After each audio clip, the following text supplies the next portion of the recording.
Hello and welcome to day 171 in the Not Alone Today chronological Bible reading plan. Today we are reading Isaiah chapter 22 from verse 15 to 25 and then chapter 30 to 32. And we are still in the English Standard Version. Isaiah chapter 22 verse 15. Thus says the Lord God of hosts, Come, go to the steward, to Shebna, who is over the household, and say to him, What have you to do here? And whom have you here, that you have cut out here a tomb for yourself? You will cut out a tomb on the height and carve a dwelling for yourself in the rock. Behold, the Lord will haul you away violently, O you strong man. He will seize firm hold on you, and whirl you around and around, and throw you like a ball into a wide land. There you shall die, and there shall be your glorious chariots, you shame of your master's house. I will thrust you from your office, and you will be pulled down from your station. In that day I will call my servant Eliakim, son of Eliakim, and I will clothe him with your robe, and will bind your sash on him, and will commit your authority to his hand. And he shall be a father to the inhabitants of Jerusalem, and to the house of Judah. And I will place on his shoulder the key of the house of David. He shall open, and no one shall shut, and he shall shut, and none shall open. I will fasten him like a peg in a secure place, and he will be a throne of honor to his father's house. And they will hang on him the whole honor of his father's house, the offspring and issue, every small vessel, from the cups to all the flagons. In that day, declares the Lord of hosts, the peg that was fastened in a secure place will give way, and it will be cut down and fall, and the load that was on it will be cut off, for the Lord has spoken. Isaiah chapter 30. Ah, stubborn children, declares the Lord, who carry out a plan but not mine, and who make an alliance but not of my spirit, that they may add sin to sin, who set out to go down to Egypt without asking for my direction, to take refuge in the protection of Pharaoh, and to seek shelter in the shadow of Egypt. Therefore shall the protection of Pharaoh turn to your shame, and the shelter in the shadow of Egypt to your humiliation. For though his officials are at Zoan, and his envoys reach Hanes, everyone comes to shame through a people that cannot profit them, that brings neither help nor profit, but shame and disgrace. An oracle on the beasts of the Negeb. Through a land of trouble and anguish, from where comes the lioness and the lion, the adder and the flying fiery serpent. They carry their riches on the backs of donkeys, and their treasures on the humps of camels, to a people that cannot profit them. Egypt's help is worthless and empty. Therefore I have called her Rahab, who sits still. And now, go, write it before them on a tablet, and inscribe it in a book, that it may be for the time to come as a witness forever. For they are a rebellious people, lying children, children unwilling to hear the instruction of the Lord, who say to the seers, Do not see, and to the prophets, Do not prophesy to us what is right. Speak to us smooth things, prophesy illusions, leave the way, turn aside from the path. Let us hear no more about the Holy One of Israel. Therefore, thus says the Holy One of Israel, because you despised this word and trust in oppression and perverseness, and rely on them, therefore this iniquity shall be to you, like a breach in a high wall, bulging out and about to collapse, whose breaking comes suddenly, in an instant, and its breaking is like that of a potter's vessel that is smashed so ruthlessly that among its fragments not a shard is found with which to take fire from the earth, or to dip water out of the cistern. For thus says the Lord God, the Holy One of Israel, in returning and rest you shall be saved. In quietness and in trust shall be your strength. But you were unwilling, and you said, No, we will flee upon horses. Therefore you shall flee away. And we will ride upon swift steeds. Therefore your pursuers shall be very swift. 1,000 shall flee at the threat of one, and the threat of 5 you shall flee, till you are left like a flagstaff on the top of a mountain, like a signal on a hill. Therefore the Lord waits to be gracious to you, and therefore he exalts himself to show mercy to you. For the Lord is a God of justice. Blessed are all those who wait for him. For a people shall dwell in Zion, in Jerusalem. You shall weep no more. He will surely be gracious to you at the sound of your cry. As soon as he hears it, he answers you. And though the Lord give you the bread of adversity and the water of affliction, yet your teacher will not hide himself anymore. But your eyes shall see your teacher, and your ears shall hear a word behind you saying, "This is the way, walk in it," when you turn to the right or when you turn to the left.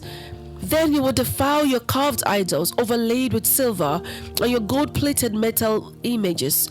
You will scatter them as unclean things. You will say to them, "Be gone."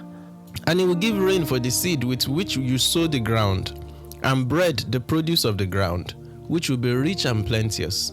In that day your livestock will graze in large pastures, and the oxen and the donkeys that walk the ground will eat seasoned fodder, which has been winnowed with shovel and fork. And on every lofty mountain and every high hill there will be brooks running with water in the day of the great slaughter, when the towers fall. Moreover, the light of the moon will be as the light of the sun, and the light of the sun will be sevenfold, as the light of 7 days, in the day when the Lord binds up the brokenness of his people, and heals the wounds inflicted by his blow. Behold, the name of the Lord comes from afar, burning with his anger and in thick rising smoke. His lips are full of fury, and his tongue is like a devouring fire. His breath is like an overflowing stream that reaches up to the neck, to sift the nations with a sieve of destruction, and to place on the jaws of the people a bridle that leads astray. You shall have a song as in the night when a holy feast is kept, and gladness of heart, as when one sets out to the sound of the flute to go to the mountain of the Lord, to the rock of Israel. And the Lord will cause his majestic voice to be heard, and the descending blow of his arm to be seen, in furious anger and a flame of devouring fire, with a cloudburst and storm and hailstones. The Assyrians will be terror-stricken at the voice of the Lord, when he strikes with his rod. And every stroke of the appointed staff that the Lord lays on them will be to the sound of tambourines and lyres. Battling with brandished arm, he will fight with them. For a burning place has long been prepared. Indeed, for the king it is made ready. Its spear made deep and wide, with fire and wood in abundance. The breath of the Lord, like a stream of sulfur, kindles it.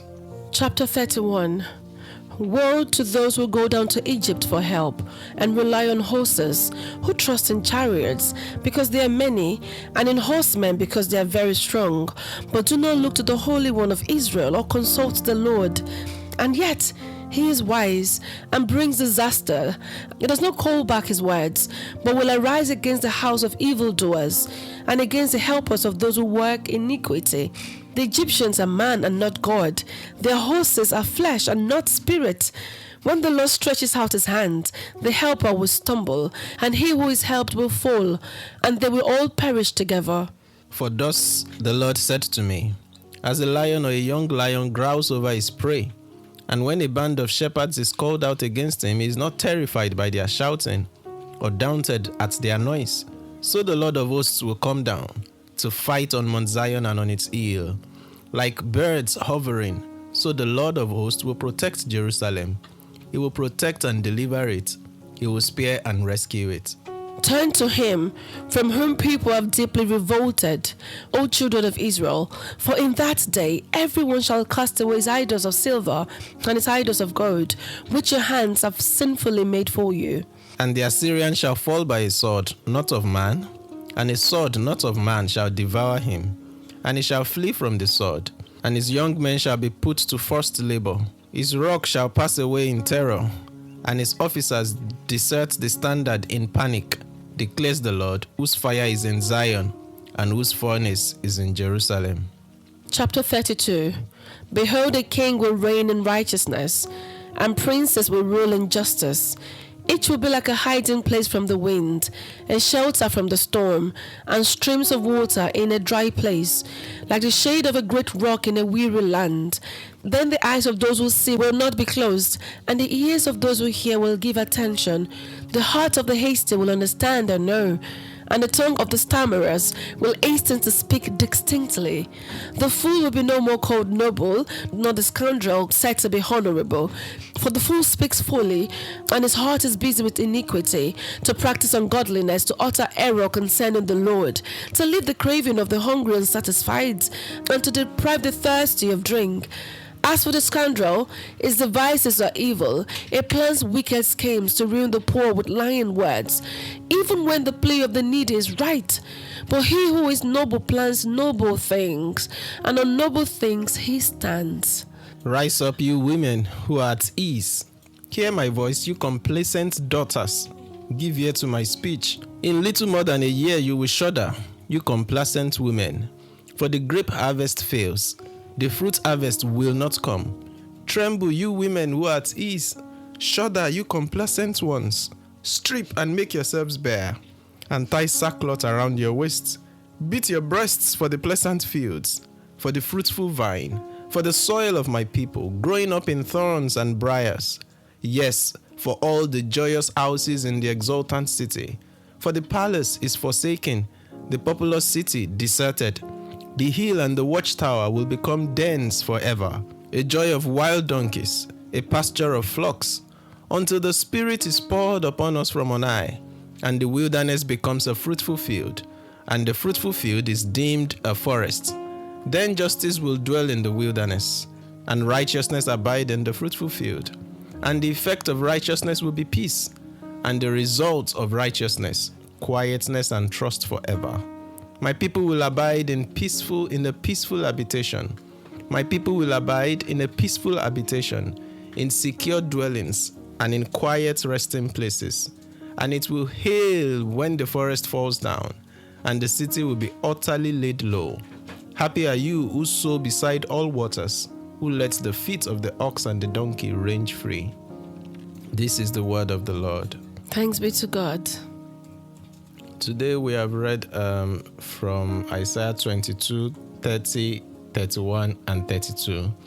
In Isaiah 22 from verse 15 to 25, we read of how God is going to replace Shebna with Elikiam, son of Hilkiah, because Shebna was said to have carved out a tomb, have a big ambition, as it were, that reflects the state of the nation. And so God says he's going to change the priesthood, and Eliakim, the son of Hilkiah, will take over. And then in Isaiah chapter 30, Isaiah prophesied about the foolishness of seeking help from Egypt and the rebellion of the people of Israel and of Judah. But still in that same chapter, he spoke of how the Lord will be gracious and bring a restoration. It continues the condemnation and judgment in Isaiah 31, saying, woe to those who go down to Egypt for help. Finally, in Isaiah 32, we turn to a messianic prophecy about a king that would arise to reign in righteousness, but not without giving a word of warning to complacent women about the disaster to come. Those are the chapters we covered. We'll quickly spotlight the things that stood out to us. In Isaiah 22, 15 to 25, Anu, what stood out to you?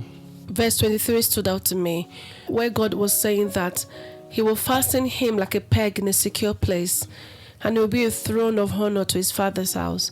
It's just that word, a peg in a secure place, that stood out to me as a prayer that I and my family will continue to be a peg in a secure place, not tossed here and there. What stood out to you? Verse 22, just the verse before, again describing the key of the house of David, with which one opens. It says, it shall open and none shall shut. It shall shut and none shall open.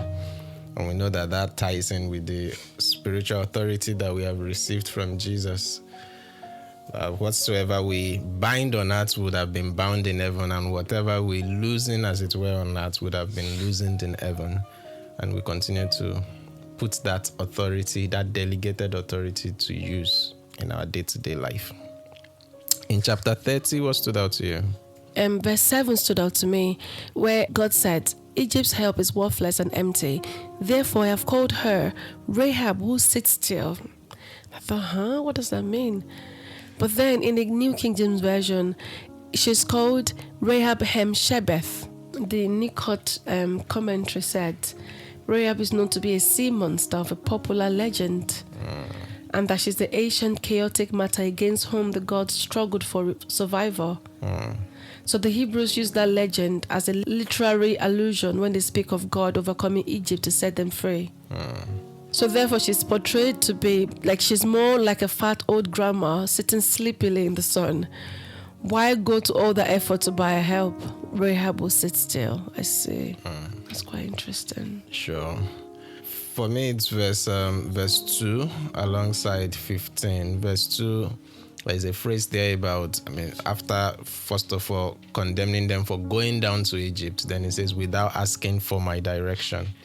And it's that phrase, without asking for my direction, that stood out to me, because the point here is that it's not necessarily going to seek help from Egypt that is the problem, but the fact that God has not instructed them to do so. They didn't do that according to the direction of the Lord. And that's one of the things we kept seeing with David, and why he continues to be a standard for all the other subsequent kings, because he will always go to God, and David inquire of the Lord, and David inquire of the Lord. And that must be us as well. Psalm 32 verse 8, I will instruct you in the way that you should go, and I will guide you with my eyes. But only for those, of course, who seek and make those inquiries. And so verse 15 says, in returning and rest you shall be saved. In quietness and in trust shall be your strength. Not in taking decisions by ourselves to get ourselves out of the messes of life that we find ourselves in. Chapter 31, what stood out to you? Verse 8 stood out to me, how Assyria would fall by a sword, not of man. And earlier in that chapter, we read about how people rely on human efforts when they should rely on God, who is a spirit. So when I read how that Assyria will fall by a sword not made of man, it helps me to see how far they've gone, and how God is really decisive in wanting to set them straight. Yeah. For me, it's just that comprehensive description that Isaiah gives from verse 1 down to 3 and following about the foolishness of going down to Egypt. Because at the end of the day, they are also men. It says in verse 3, the Egyptians are man, they are not God. Their horses are flesh, they are not spirit. So what's all the fuss about? At the end of the day, they will all perish together, it says. And I found that very instructive and carrying an unmistakable message. Finally, chapter 32. Anything stood out to you? The reprimand to the women who are complacent and who are at ease stood out to me. I think it's mostly important here because of all the judgment we've been reading, I've not actually read where women are actually being spoken to directly. I've read about daughter of Zion, but here they were specifically told not to be complacent, but to make sure that they are aware of what's going to happen and what the effect of righteousness will be. I found that very instructive and very kind of good to hear that women were included. Thank you. And for me, verse 15, until the Spirit is poured upon us from on high, and the wilderness becomes a fruitful field. Like all of these judgments and pronouncements upon the people will continue to happen until the Spirit is poured upon us from on high, and the wilderness becomes a fruitful field. And the fruitful field becomes a forest, or is deemed a forest, it says. And it goes on and on to bring that beautiful picture of ultimate restoration. And we are living in that age now. We are living in the age of the Spirit. And in the age of the Spirit, the effect of righteousness will be peace. The result of righteousness will be quietness and trust forever. So thank you for joining us for day 171. We will flip the page on day 172. Join us again as we continue in the chronological Bible reading plan. But till then, just remember, you're not alone. Today, God bless you.